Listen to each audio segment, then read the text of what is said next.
আসসালামু আলাইকুম। আফরোজার শখের রান্নাঘরে সবাইকে স্বাগতম। কেমন আছো সবাই? আশা করি সবাই আল্লাহর অশেষ রহমতে ভালো আছো এবং সুস্থ আছো। আমরাও আছি আলহামদুলিল্লাহ।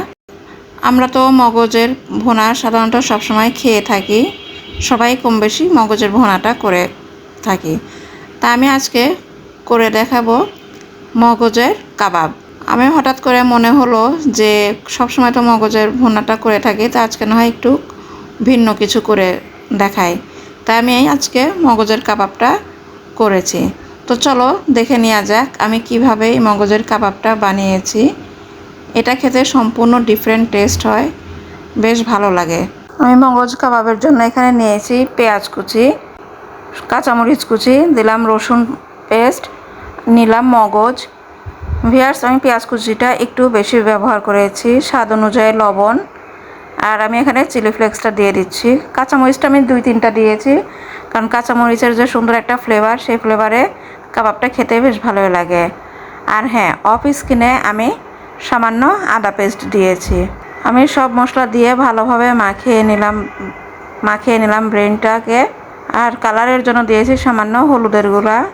ভিউয়ার্স, বাইন্ডিংয়ের জন্য এখানে আমি প্রথমে একটু আটাটা ব্যবহার করেছি, টেবিল চামচের 2 চামচ দিয়ে দিলাম সামান্য গরম মশলার গুঁড়া। এখন আমি এখানে 1 টেবিল চামচ চালের গুঁড়াটা দিয়ে দিলাম। এতে করে কাবাবটা খেতে একটু মচমচে হবে, খেতে বেশ ভালোই লাগবে। আমার মাখানো হয়ে গিয়েছে। প্যানে তেলটা গরম করে নিয়েছি। এখন আমি ব্রেনের কাবাবগুলো দিয়ে দিচ্ছি। ভিউয়ার্স, এখানে আমি খাসির ব্রেন বা মগজটা ব্যবহার করেছি, তোমরা চাইলে গরুরটা দিয়েও করতে পারো। যাই হোক, আমি কাবাব শেপে সবগুলো দিয়ে ভালোভাবে ভেজে নামিয়ে নেব। এক পাশে আমার মোটামুটি ভাজা হয়ে গিয়েছে। এখন আমি এগুলোকে উল্টিয়ে দিচ্ছি।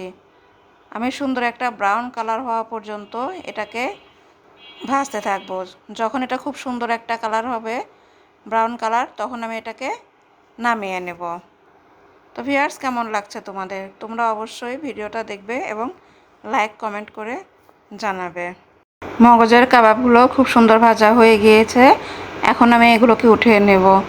খুবই সুন্দর ঘ্রাণ বের হয়েছে। তোমরা যদি না করো তাহলে বুঝতে পারবে না এটা কতটা সুন্দর ঘ্রাণ বের হয়েছে আর খেতে কতটা ভালো লাগে। হয়ে গেল মগজের কাবাব। তো ভিউয়ার্স, কেমন লাগলো তোমাদের? তোমরা অবশ্যই লাইক কমেন্ট করে জানাবে।